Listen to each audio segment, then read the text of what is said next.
You know your life is about to change when you've had enough of the way that you're currently living. The pain grows stronger and stronger to the point where you can no longer ignore it. So you begin asking yourself questions like, this pursuit doesn't even align anymore. Why am I still doing this? Why do I keep pushing aside the things that I actually want to do? If I keep on this path, what regrets will I have on my deathbed? Now, if you clicked on this video, chances are you are experiencing a big life change already, or you feel the desire to change something on a deep level.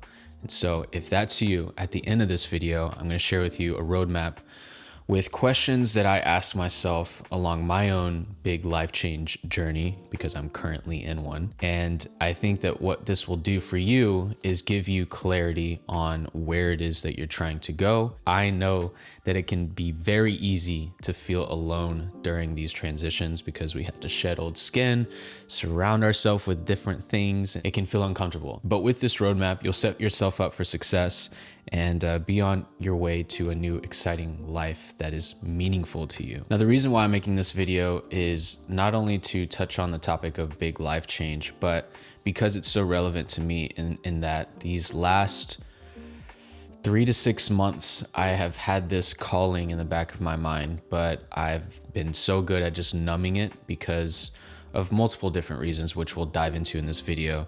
But I think that it's really important to make the most of the time that you have now, especially if you're watching this. Chances are you're probably around the same age as me, which is in my 20s. And it's really important during these times to take advantage while we can, because our potential during these times is through the roof, and we don't necessarily have the baggage that comes with life later on, like family, kids, new things that could possibly get in the way of with all of that. And to give some context, my career up to this point has been basically just creating content for other people, for their brand, for their businesses.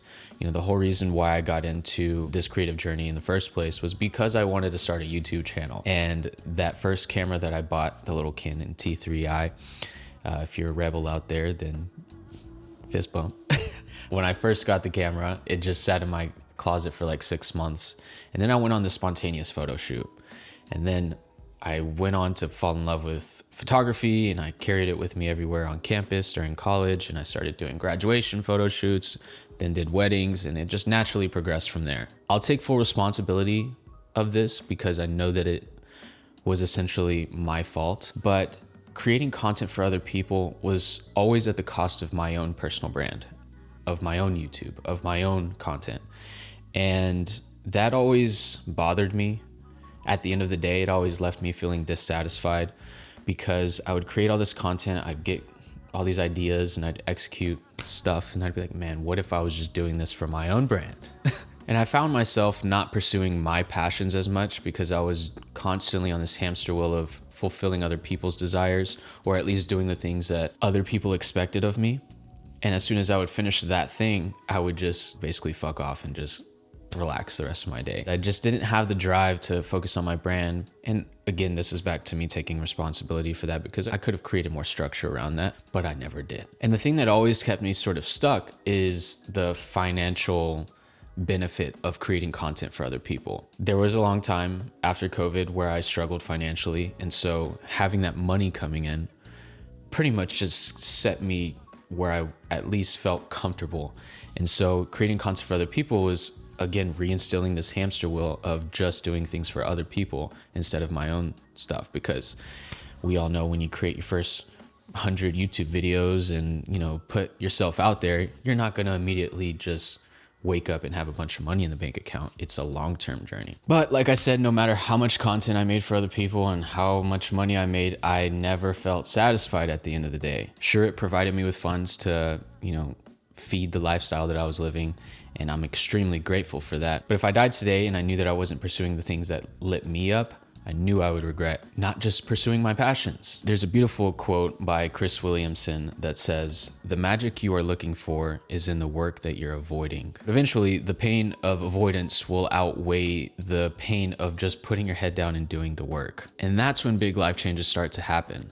But that's not all. What are some other signs that you're ready for a big life change? Now, the first sign is that you go to bed feeling like you did all this stuff in the day, checked off all the to-do lists, but you just don't feel satisfied. And you might also notice that there's like a change in sleep pattern or your daily mood or the way that you're talking to the people in your life, because your overall passion for life diminishes in your work, in your relationships, in the way that you see yourself in the mirror. I think it's really important to distinguish which pain you're willing to suffer for, because no matter what you do, you're going to feel some sort of pain.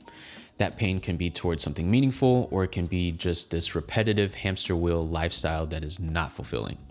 So the question becomes, what pain are you willing to suffer for? When you choose your discomfort and you know that it is going to do something meaningful for your life, the chances of you feeling dissatisfied at the end of the day are a lot less likely. So if you're constantly feeling dissatisfied, stressed, anxious, all of the above, then this is a moment to think about what could be different in my life that I am possibly avoiding. Become curious. Try to step into that little kid in you who was playful and willing to just jump into the unknown without any sort of expectations. I don't see anything wrong with aiming for a life that completely lights you up in all facets. So don't play small with your life. You owe that to yourself. And also don't avoid the pain. The pain is trying to give you signals. It's basically acting as bumper lanes, like don't go here, go there. Now, the next sign that your life is about to change forever is that your tolerance for certain relationships starts to shrink. Let me ask you a question. Can you think of someone in your life who sucks out all of the energy from you? Some people call these energy vampires. It's just every time you hang out with them,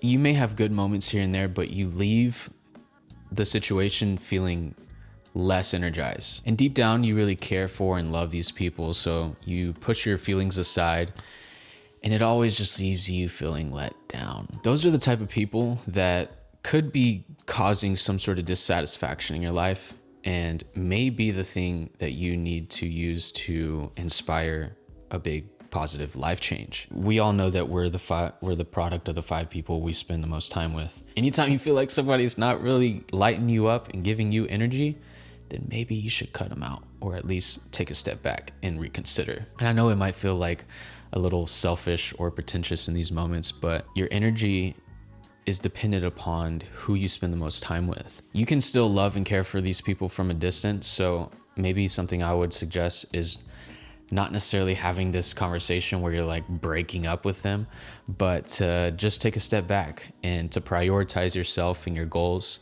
a little more, and just being honest in the fact that you're busy and that you don't have time to hang out. You know, the right people will stay in your life naturally, and the wrong people will just give you signs that maybe you shouldn't hang out with them. So it is up to you to know who to feed your energy to, because the life that you want to live requires you to protect your energy, to curate your environment, to curate your relationships, and to be mindful about what it is that makes a positive impact on you, and also what makes a negative impact. Life is always trying to point you in some sort of direction. We just have to open our mind to it. And the best way to do that is to not be distracted all the time, to reflect, to think about, how did I feel this week?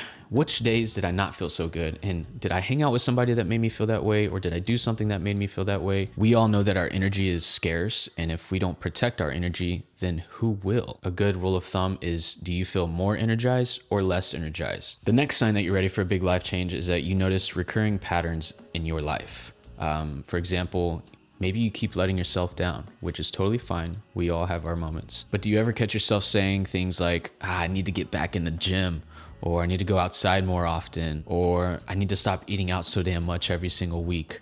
And you just kind of keep rolling back into that cycle, leaving yourself dissatisfied because you keep thinking about the thing that you should do and you don't do it. This is a sign. This is a sign that, you know, there's something bigger for you out there. Now, I have been there plenty of times, especially with the gym. Oh, I wish I could make progress in the gym, but I wasn't doing the actual work to make it happen. I've been fairly consistent over the last 5 to 6 years, but my progress has completely plateaued ever since I started working out. I started working out in like 2014, and I made a lot of progress like the first year. I think I gained something like 15 pounds of muscle, and I've just been stuck there ever since. But it's funny how good we are at getting in our own way, because for the longest time, I was constantly talking about how difficult it was to make progress in the gym. But I wasn't tracking my macros. I wasn't eating more. I wasn't taking it seriously. And it's funny because just maybe a month and a half ago, I tell myself, I'm really tired of hearing that excuse, Ashton. Let's download MyFitnessPal. Let's track our macros and get serious again. And ever since I started doing that, I've gained 5 pounds of muscle in just a month and a half. And it's like, why couldn't you have just done this a long time ago? And so I guess my point here is that once you can no longer take your own excuses, change is definitely on its way. Maybe the thing that you're wishing for that feels like you can't accomplish it just needs a little bit of structure, just needs a little bit of tracking. You will surprise yourself at how much progress you can make when you just take it more seriously. And boy, oh boy, you just wait to experience that dopamine rush of you finally sticking to your word and seeing the progress for yourself. And if you struggle with confidence, this is the key: sticking true to your promises and fulfilling those things that you set for yourself. Now, the next sign is that you start dreaming more often. You start, you're on those solo road trips and you're just contemplating life and you're thinking about, man, what if I just went after the thing that lit me up? What if I just did it and stopped overcomplicating the process? What if I just literally stepped out of my own way? Think of someone you really look up to. It could be a celebrity, it could be an entrepreneur, it could be some sort of creator. There's nothing special about them. And I mean that in the nicest way possible. Okay, before I move on, there is something special about all of us, but the point I'm making is that they're human just like you. If they can do it, you can do it too. We're all human.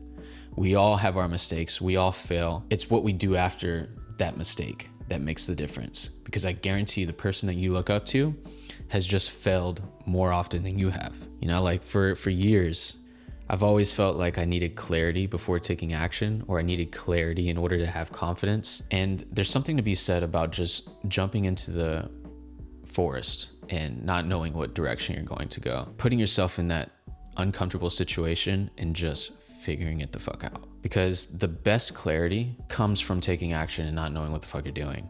Because you hit one roadblock and you're like, wow, I'm never gonna do that shit again.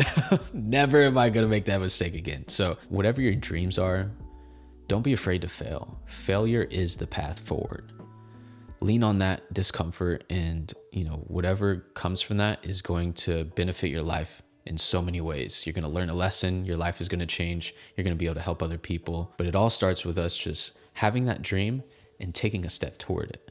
Having the dream again, taking another step toward it, and just constantly being in this ebb and flow of taking action and reflecting, taking action and reflecting. It really can be a dopamine rush, like, oh wow, what if I could do this thing? And the answer is that you can. But it's also important to consider, what if you don't go after that dream? What will your life look like if you don't pursue the thing that keeps calling your name? Weigh that out in terms of your lifetime. Like if I am constantly dreaming on these road trips and I'm not taking action, what impact is that going to have on my life? Pain can be the greatest motivator. Now, the last sign that your life is about to change forever is that weird shit starts to happen. Weird synchronicities start to happen in your life in the most random moments that force you to reconsider your path and what you're doing, why you're creating content for all these brands and not for yourself. About 3 months ago, thinking about this gives me chills. But about 3 months ago, I had this dream one night. To describe the dream would take me roughly about 5 to 10 minutes, so I'll spare you. But basically, a quick synopsis is, in the dream, I saved the world from this villain because the villain was trying to take over the world, and I called him out and he got captured. You know how ridiculous dreams can be. And shortly after that, I ran into this DJ, this world-renowned producer, who gave me this message to pursue music. And it was an indirect message. He didn't verbally tell me, go pursue music, but why the hell are you in my dream?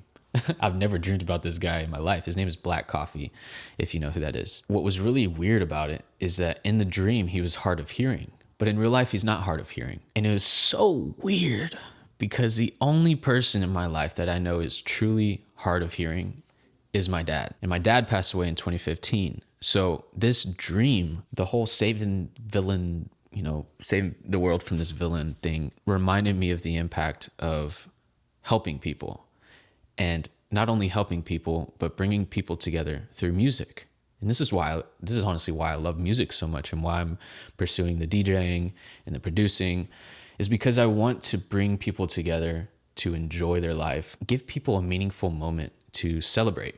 That really lights me up and makes me feel passionate about life and music. And I took that dream and I woke up and I remembered every single little detail of the dream. And usually, like when we have dreams, we don't remember every single detail, but when we do, it's a sign, or at least it's how I choose to believe it. So after this dream, I kept having these little reminders and signals telling me to pursue music and to stop overcomplicating the process. Just freaking do it, man. Like, your life is short. Now's the time to pursue it, and now's the time to listen to that calling. And what these little signals did is it increased my desire for it, and it also made me feel like, man, this could definitely be possible.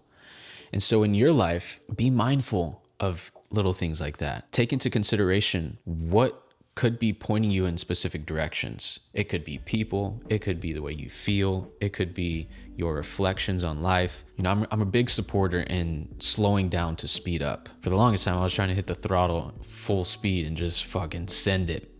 And that always left me feeling stuck, because I'd get this idea and I'd feel this flashy object syndrome, and I'd be like, oh my God, this is it. This is exactly what I need to do. And I'd go balls deep towards it. And then a week later, I'd be like, oh, what am I doing? And I was doing this in so many different directions that I never really made progress. Whenever you feel a big life transition or a beautiful idea that moves you, don't rush into taking action, because we have this fallacy in our mind that we don't have enough time. And yes, I believe that life is short, but it's important to measure your life in decades, not days, because we underestimate what we can get done in a year and overestimate what we can get done in a day.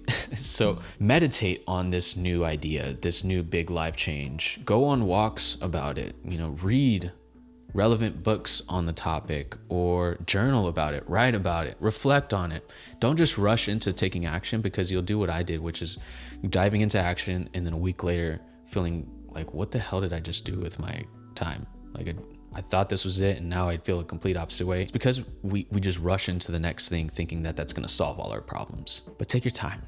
Slow down. Allow the presence to move you in whatever direction that you feel called towards. Now, it's worth repeating that whenever you're going through this transition, you're going to feel discomfort and you're going to feel pain. You're going to feel uneasy. And it's so easy in these moments to pull out that phone, scroll on socials, distract yourself with TV. And I recommend that you take note of what your tendency is during uncomfortable moments, because the distractions could be literally the thing that's keeping you from the life that you want to live. That alone, just the habit of grabbing your phone. And dude, I'm the same way. It is a constant battle. I find myself just like reaching over for the phone without even thinking about it. Next thing you know, I'm like scrolling and I'm like, and then I get down this like detour of all these messages or this funny video that my friend sent me. And then it's 15 minutes later and I'm like, I'd be done with the thing that I was supposed to do by now if I just did it. So you're ready for this big life change. You're in the midst of it. You're feeling stoked and whatnot. But what is the roadmap? Now what? Don't worry, I got you. First of all, I think it's good to reflect on some questions. Before we dive into the questions, I want to say something really quick.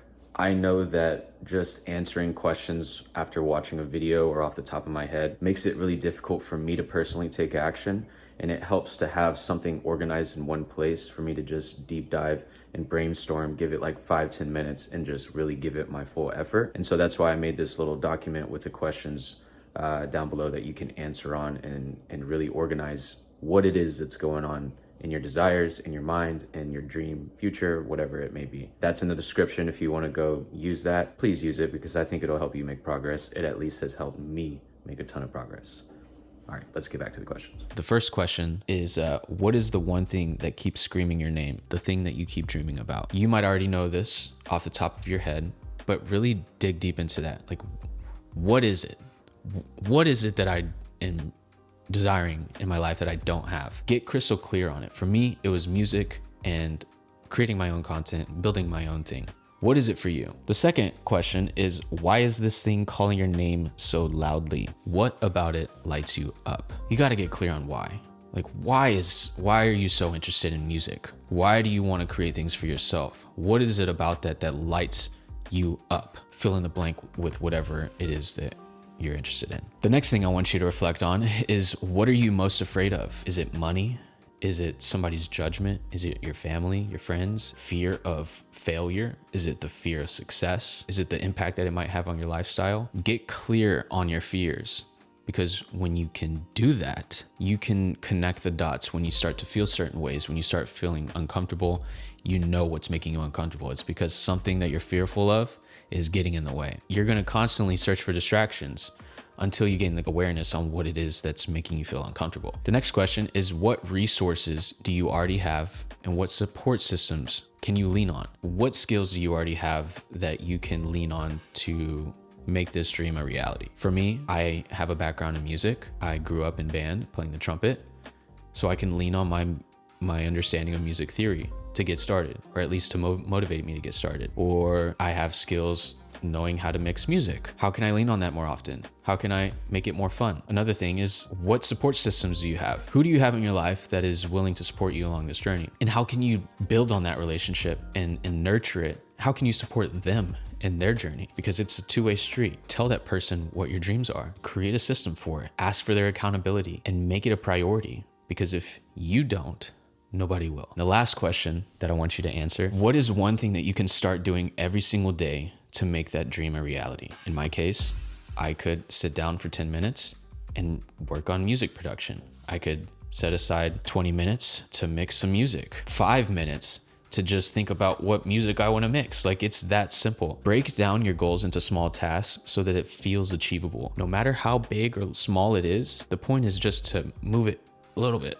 This way, this way, this way. And what happens is the compounding effect starts to take play. That thing that felt so scary in the beginning is now starting to feel more and more achievable because you're inching towards it. The more you give something energy, the more it will give back to you over time. The key is over time. It's not gonna happen immediately. Now, I hope this video was super helpful for you. If anything, I hope it inspires you to lean into that discomfort and to really create the life change that you desire. But if you're going through a big life change and you feel alone, trust me, I feel you. That's why I made this video. If you wanna go check that out. I know that going through big transitions is not easy. And in this video, I share some ways to kind of cope with that and to make the most of it. Thank you so much for watching this video. If you'd like to connect, reach out to me on Instagram at AshtonTJoe. I would love to hear from you, and I'll see you in the next video. Bye.